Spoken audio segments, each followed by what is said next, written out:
अच्छा गुरुजी, एक चीज़ बताओ, जैसे कोई आता है जो वो बताते हैं कि मैं ये हूँ, मैं यहाँ से इसके साथ अटैच हो गया, मैं प्रेत हूँ, आत्मा हूँ, ऐसी कोई मतलब कितनी तरह की एंटिटी हमारे उसमें मिलती है? कोई डायन वगैरह भी आती है, डाकिनी शाकिनी, कोई ऐसी भी एंटिटी से आपका हुआ है सामना? हुआ मेरा सामना कहो या उतार तो हमने किए हैं, मेरा सामना तो कम होता है। हाँ, इस चीज़ में कम हुआ सामना, पर उतार मैंने किए हैं इन चीज़ को। जैसे एक लड़का भी हॉस्टल में था नैनीताल, तो वो बेचारा सूखते जा रहा था दिन पे दिन कमज़ोर हो गया, बहुत पतला हो गया। डॉक्टर ने कहा ब्लड नहीं बन रहा है और जॉन्डिस है, पीलिया है, इसमें ये है, इन्फेक्शन है लीवर में, कई चीज़ें। एक बार उसको मेरे पास लाए, मैंने उसको ऐसी बभूति लगा दी गोलू महाराज की। मैंने कहा उनके नाम की हम बभूति लगा रहे हैं, देखो फ़ायदा हो गया तो आप फिर दोबारा आना, नहीं तो हम क्या कर सकते हैं। तो उसको फ़ायदा हुआ, तो उसके बाद वो रोटी वोटी भी खाने लगा, सब कुछ फिट हुआ। तो फिर मैंने चौकी लगाई, उसको बिठाया सामने पे, जागरण भी था, प्लान सब बनाया था हम लोगों में। ये होता आराम लग गया तो फिर जागरण की शुरुआत होती है। जागरण था, कई लोग बैठे थे।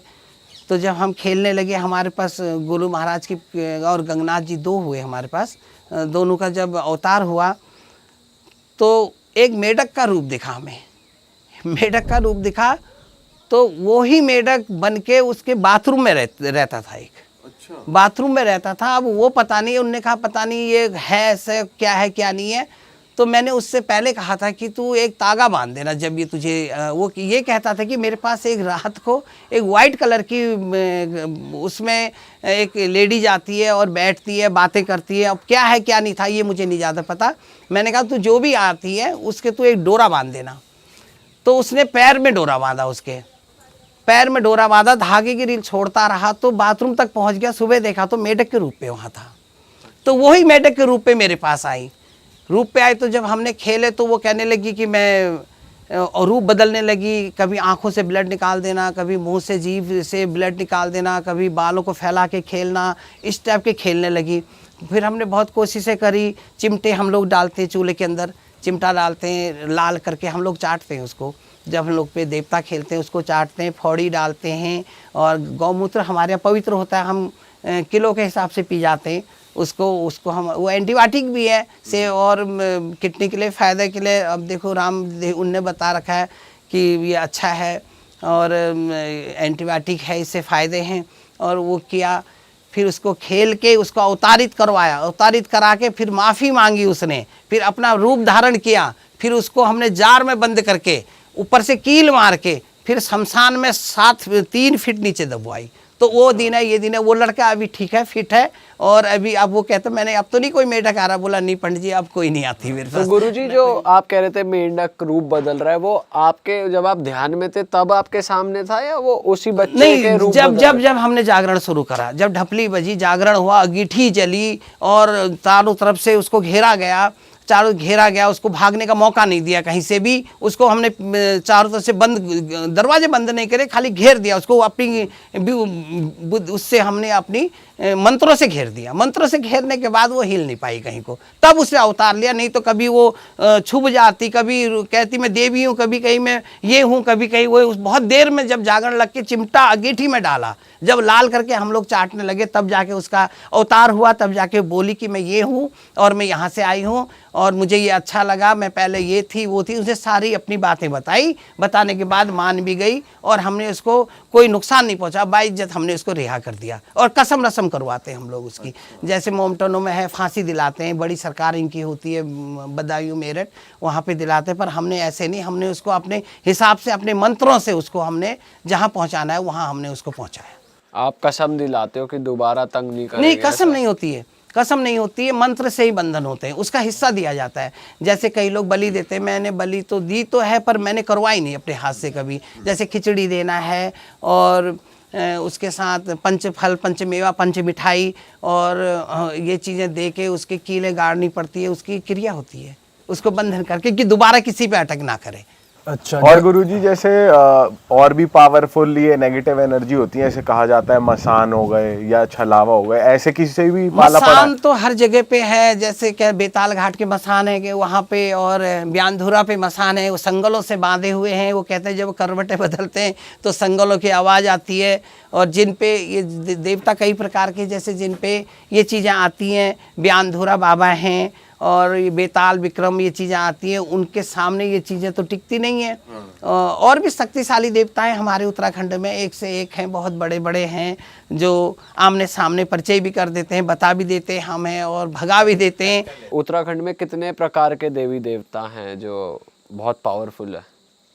उत्तराखंड के जो देवी देवता है वो काफ़ी पावरफुल हैं। उनके आगे राजा महाराजा, पीर पैगंबर कहो या कोई, किसी की नहीं चलती उनके आगे। काफ़ी शक्तिशाली और अजमाए हुए हैं ये। जो मांगो वो मिलता है, जो चाहो वो मिलता है। जो किसी ने, जैसे एक बार देखो यहाँ अंडमान निकोबार में पानी का जहाज़ डूब गया था, तो बटालियन थी ये वाली पानी वाले, क्या बोलते हैं इनको, जो पानी वाले होते हैं, नेवी नेवी वाले। तो उनने डूबने लगा तो उनने कहा अगर आपके कुमाऊं पे कोई देवी है तो उसको पुकारो, तो तब हमारा यहाँ से उद्धार होगा। तो एक कुमाऊं बंधे ने, अगर है तो हाट कालिका, तो हमारी नैया पार लगा। इतने में वो पूरा जहाज पार कर दिया। आज भी हाट कालिका पे 50 रुपये बटालियन कटती है हर बंदे पे, कि उस पे जाता है हर बंदे का, और उसमें इतनी शक्ति है, उसने डूबते को पार करा लिया। अब इससे बाकी आप क्या कहोगे, इससे बड़ी देवी कौन है?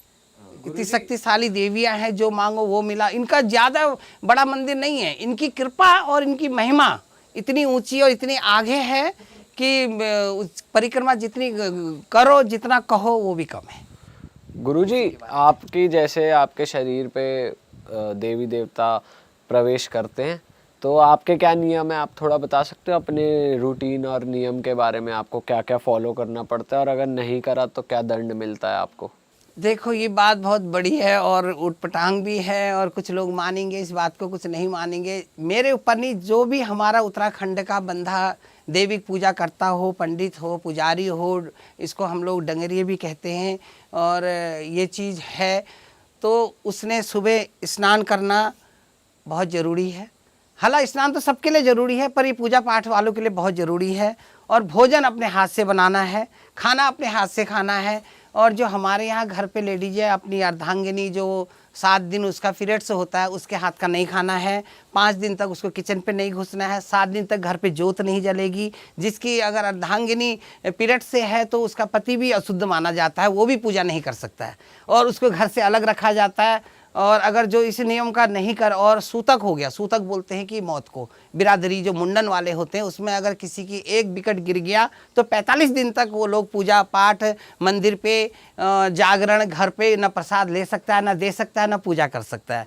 तीसरी चीज़ है हमारे यहाँ नातक। नातक बोलते हैं 22 दिन का होता है। अगर बिरादरी में बच्चा पैदा हो गया तो उसने उसके नियम पे रहना है, वो भी पूजा नहीं कर सकता है। घर पे चिराग नहीं जलेगा, शुद्ध वातावरण पे रहना, मंदिर वगैरह वगैरह जाना उसका मना होता है। ये अगर वो ना करे, इस चीज़ का परहेज ना करे, तो उसके ऊपर स्किन पे जो बीमारियां, चर्म रोग जिसे कहते हैं, जैसे दाद है, खाज है, खुजली है, इन्फेक्शन हो जाना है, और फोड़े फुंसी वगैरह निकल जाते हैं, और बहुत सी बीमारियां हो जाती, बुखार भी आ जाता है, आंख लाल हो जाती है, कई चीज़ें। ये बिल्कुल ऑनलाइन है। आज अगर आप इस चीज़ को आजमा लो, जो भी हमारे डंगरिये पुजारी गुरु ये चीज़ें हैं, इसका परहेज ना करें तो दूसरे दिन ही इसका आप रिजल्ट देखिए। तब हम लोग को भोजन भी बाहर का किसी के द्वारा बना हुआ नहीं खाना है, अपने हाथ से भोजन बनाना है। जल तक हमने ग्रहण नहीं करना है किसी के पास का।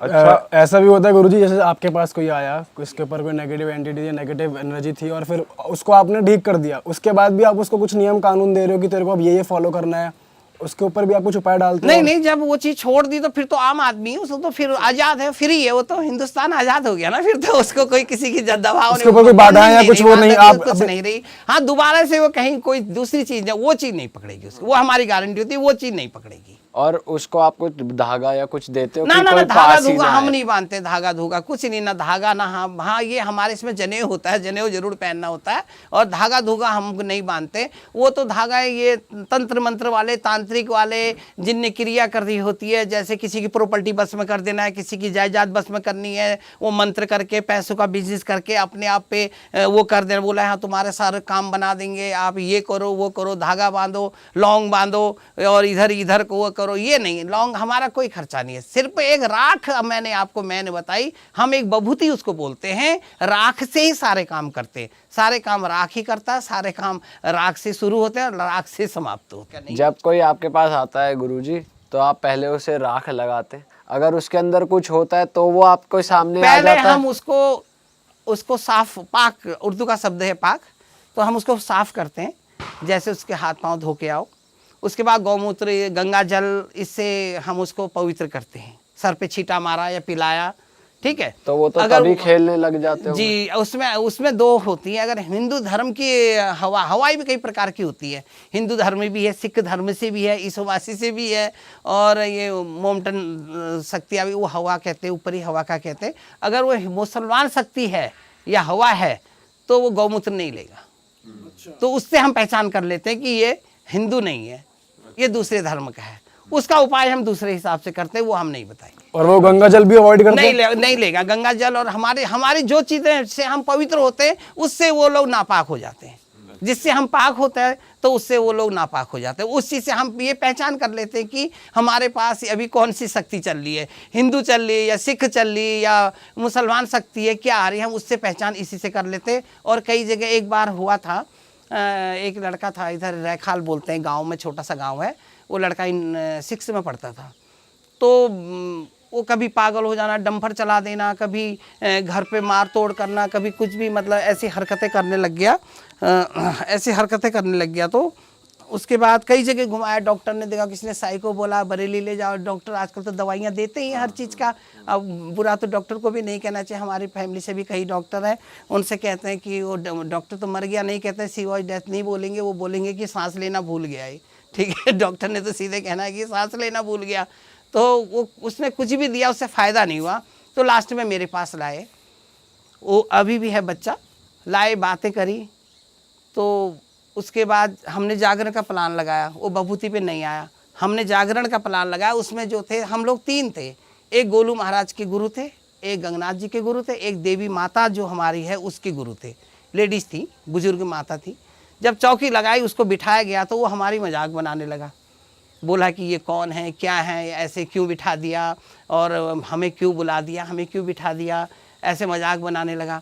जब मैंने कहा गाय गौमूत्र का छींटा मारो, जागरण शुरू करो, तो उसने वहाँ उधम मचा दिया कि तोड़ फोड़, उठाना बैठाना सब कर दिया। तो फट पकड़ लिया उसको लड़कों ने, हाथ पे भी नहीं आया, ज़बरदस्ती। फिर जब देवियाँ प्रकट हुई, तीनों देवता खेले, तो वो साइड हो गया, वो हाथ जोड़ने लगा। फिर खुद पूछा, उसके ऊपर गंगा जल वगैरह डाला, तो सिकुड़ गया, ऐसे सिकुड़ गया, एक दीवार पे चिपक गया, जैसे कि इस पे कोई चीज़ है ही नहीं, वो बिल्कुल ऐसा बन गया, निर्जीव। तो फिर पूछा गया तू कौन है, तो तब उसने बताया कि मैं इरफान हूँ। तो कहाँ से, नाम बताया, मुझे आज भी याद है उसका नाम, इरफान। तो कहाँ से आया, बोला जिस पेड़ के नीचे इसने बाथरूम करी, वहाँ पे मैंने फांसी खाई थी। इतनी बड़ी बात उसने, तो वहाँ से मैं इसके पीछे आ गया, और ये इसको मैंने सब कुछ कर रखा है।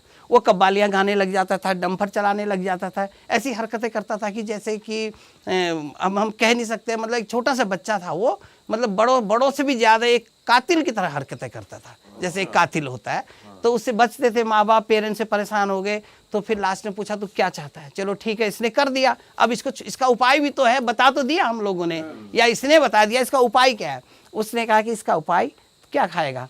अब उसने ऐसी चीज़ बताई जो चीज़ हम दे नहीं सकते। उसने बता दिया कि मैं ये चीज़ खाऊंगा। हमने कहा भैया कहाँ से लाएं, 1-8 किलो होता तो कहीं से ले आते। मैंने कहा भैया हमारे बस की जो चीज़ है वो बता। फिर वहाँ एक काठगोदाम है, वहाँ से यहाँ से 24-22 किलोमीटर चोरगलिया से हल्द्वानी। तो काठगोदाम थोड़ा 1-2 किलोमीटर ज़्यादा है, ये नैनीताल निकलती है रोड, सीधे पुल से पहले एक मज़ार है, बोले उस मज़ार पे लेके जाओ।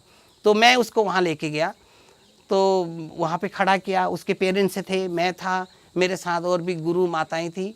गए तो उसने, हम दूर खड़े हो गए, हमें तो कोई नियम पता नहीं था उनका क्या है क्या नहीं है।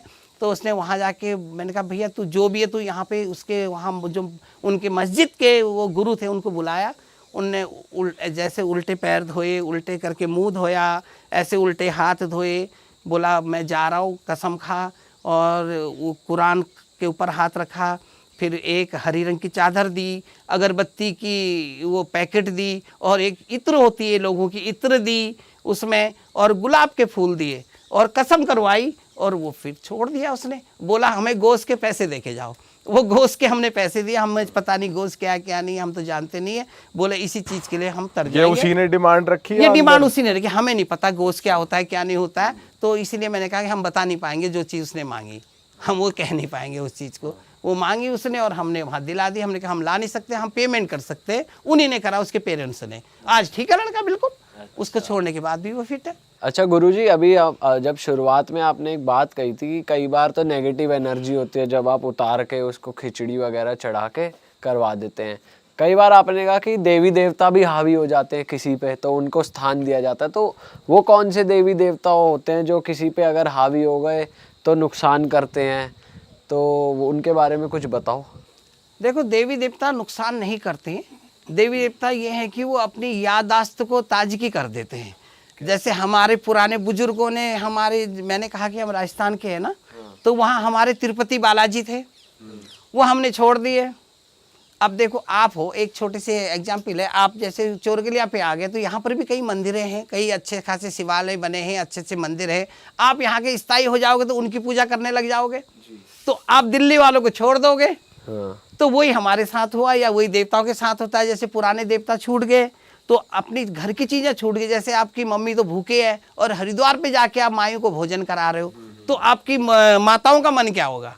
तो यही देवता उस टाइम वो दिक्कतें कर देती हैं। आपने मेरे घर पे आ गए, मेरी मम्मी को भोजन करा रहे हो, अपनी मम्मी को घर पे भूखी छोड़ के आए हो, तो वो वहाँ तड़फ रही है, रो रही है, कह रही बेटा मेरा बेटा भूखा रख दिया, कुछ भी मुझे प्यासा रख दिया। उसकी हाई जो लग जाती है, वही देवताओं के साथ होता है। जो पुनरावृत्ति पुराने देवता जो छोड़ देते हैं, तो वो फिर उसके साथ जो है थोड़ी याद दिलाने के लिए कुछ श्याम दाम दंड भेद देते हैं, नुकसान नहीं करते, उनको याद दिलाते हैं, उसी में हावी हो जाती है। तो उनको कैसे आप उनको फिर मना के, उनको अवतारित करा के, जो चीज़ उनको चढ़ता था, जैसे भोग लगता है, मीठा भोग है, प्रसाद है, मीठे चावल है, और नारियल जटा धूप मेवा मिष्ठान बना के, और उनसे माफ़ी मांग के पहले जहाँ वहाँ पे देंगे जहाँ जड़ है।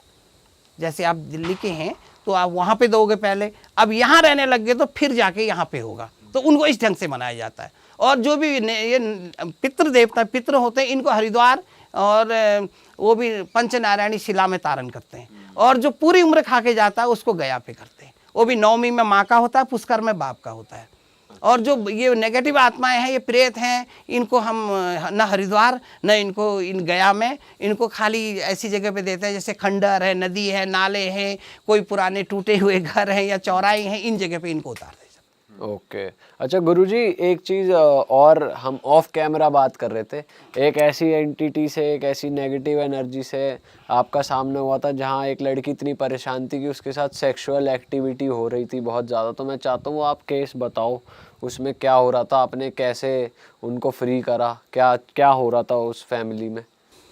ये तो बहुत समय हो गया, अभी तो उसके परिवार से भी है, वो अभी तो अपने परिवार में है। ये बातें उसको सुनने से या कहने से बुरा भी लगेगा आज के दौर पे, क्योंकि उसको पता नहीं था कि मेरे साथ क्या हो रहा है करके। एक अनजान थी वो, ये लगा लो कि एक स्टैचू मूर्ति है वो, उसको कुछ पता नहीं है कि मेरे साथ क्या हो रहा है क्या नहीं हो रहा है। स्टूडेंट लाइफ थी उसकी। तो माँ बाप हर कोई चाहता है मेरी बेटी अच्छी हो, आगे बढ़े, हर मेरे जो भी सन है, डॉटर, जो भी पुत्र है पुत्री है, अच्छी जगह जाए, अच्छी जगह पढ़े। तो उसके बाद वो कटने लगी, स्कूल नहीं जाना, घबरा के रहना, छुप जाना, कहना नहीं मानना, गुस्से में आ जाना, एग्री, मुंह लगना। तो वो एक दिन मेरे पास लाए, बोले पंडित जी ऐसी ऐसी बात है, ऐसी ऐसी बात है, और हम बहुत परेशान हैं, हम बेटी से बहुत दुखी हैं, हमने कई जगह दिखा दिए, कई मौलवी मौलाना कई जगह दिखा दिया, कोई कहता है भेजा हुआ है, कोई कहता है कुछ भी कहता है। तो फिर हमारे पास लाए, तो मैंने उनको बहूती दी। वो मैंने आपसे पहले बताया कि बहूती हमारी पहले होती है। तो उसमें ये था, पहली बहूती से उसे कोई फ़ायदा नहीं हुआ, कोई फ़ायदा नहीं हुआ उसको। बोले पंडित जी उनको कोई फ़ायदा नहीं हुआ, तो उनने फिर आना जाना छोड़ दिया। बोले कुछ दिन रुक गए।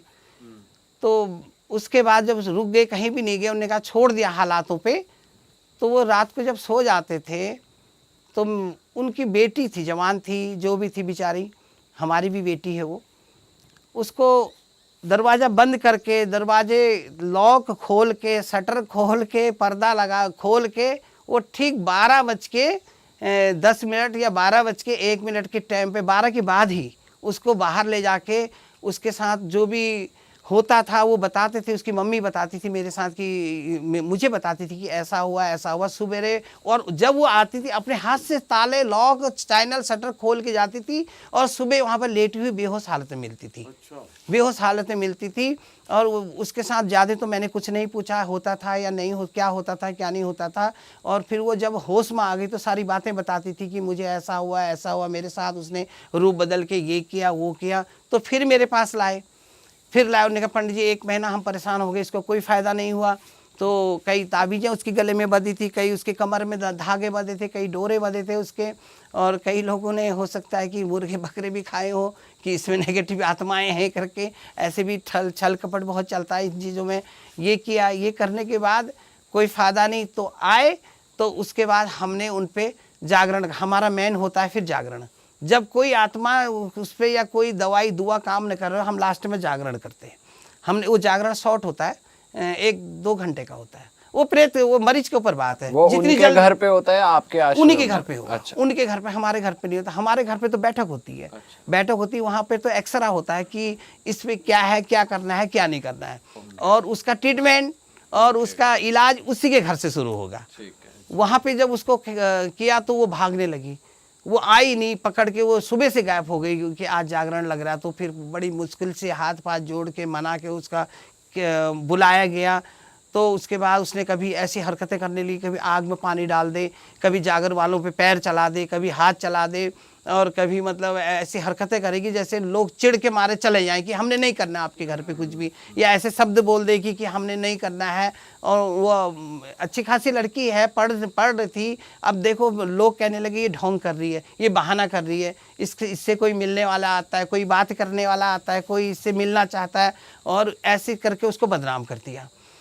जागरण के बाद भी उसके बाद उसने अवतार लिया, खुद बोली कि मैं जिस जगह पे ये फाउंडेशन पड़ी, उन्हीं की थी ये फाउंडेशन, तो बोली मुझे मार के इस पे दबाया हुआ है।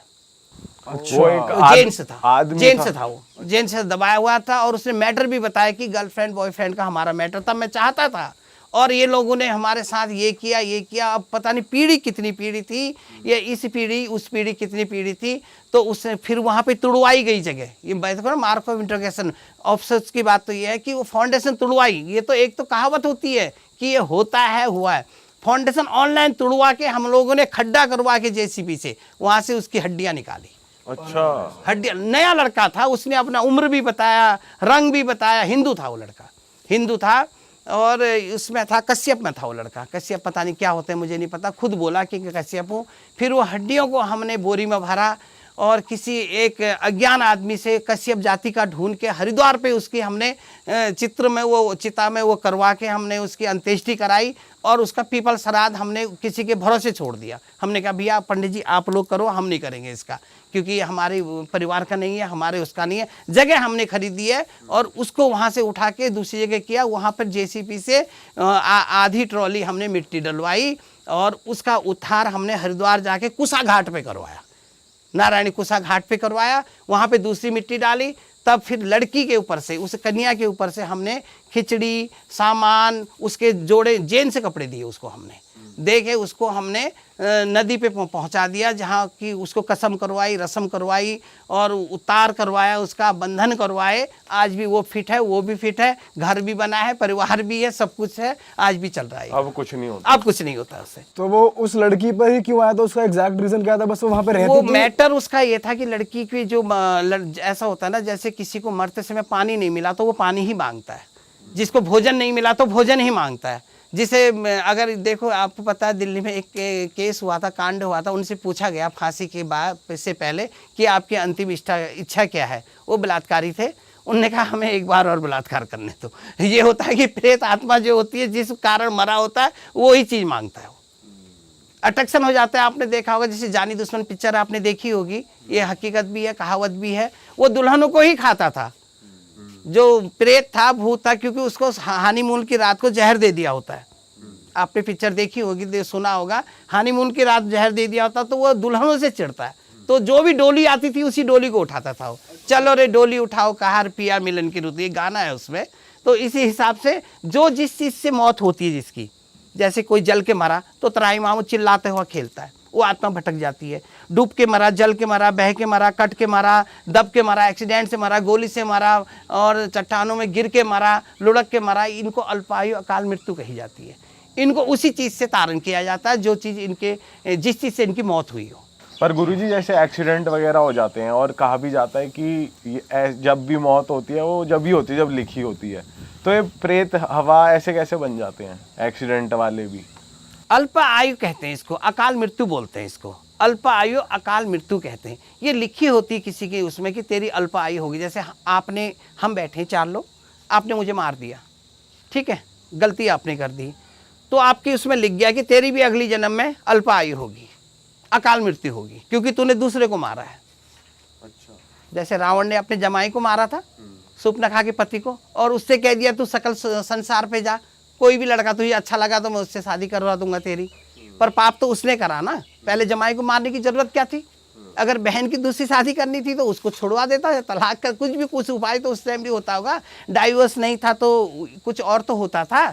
तो जिसकी मौत अल्पायु अकाल मृत्यु हो तो उसका तारण जो होता है, अल्पायु अकाल मृत्यु वालों को मोक्ष नहीं मिलता है, इनकी आत्मा भटकती, वो दूसरे को पकड़ती है।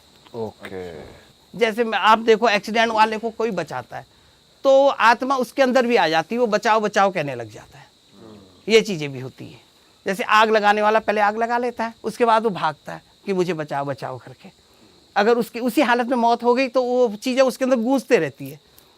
तो इनका अगर जैसे हवन, मैं हूँ, मैं इसके अंदर फांसी खा लूँ तो यहाँ पे किसी को बैठने नहीं दूंगा, उठा के ये हमारी आत्मा भटक जाएगी इसके अंदर, ये चीज होती है। पर अगर हवन वगैरह हुआ है प्रॉपर मोक्ष के लिए? हवन तो बाबू लास्ट चीज है। हवन होता है पवित्र स्थानों में, शमशानों में नहीं होता है हवन, और ये नेगेटिव आत्माओं के लिए हवन नहीं होता है। हवन होता है देवी देवताओं के लिए। इन आत्माओं को तो या विसर्जन या इनको मोक्ष दिलाओ, 2 ही चीज है। मोक्ष के लिए इनका अंतिम संस्कार ढंग से हो। अंतिम संस्कार दूसरे का, कोई दूसरी पीढ़ी का या दूसरी बिरादरी का दूसरा बंदा नहीं कर सकता, उसी बटालियन का ढूंढना पड़ता है। जैसे आर्मी वालों के सिग्नल कोर है या कुमाऊं रेजिमेंट है, कोरों के हिसाब से होता है, जिसकी जो बटालियन है उसी हिसाब से उसका ट्रीटमेंट होता है।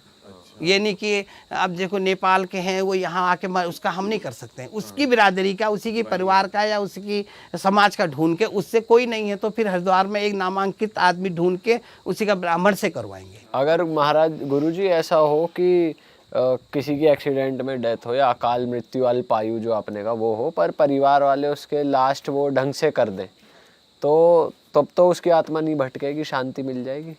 अल्प आयु वाले मोक्ष नहीं पाते हैं, वो उनको स्थान ही देना पड़ता है जब तक उसकी उम्र नहीं ज्यादा सारा पर। जैसे 40 साल में डेथ हो गई तो उसको 100 साल की उम्र मान के चलो, ठीक है, 60 साल उसको मोक्ष स्थापना देनी पड़ेगी। 60 साल के बाद उसको विसर्जन करना पड़ेगा।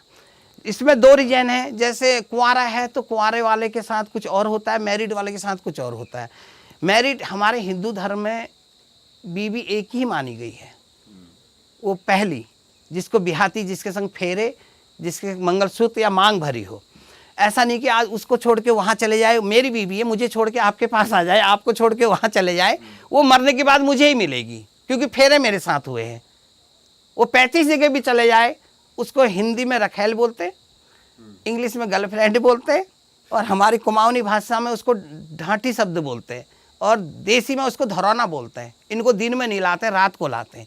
ये जिंदी भी हमारी है और मरी भी हमारी है।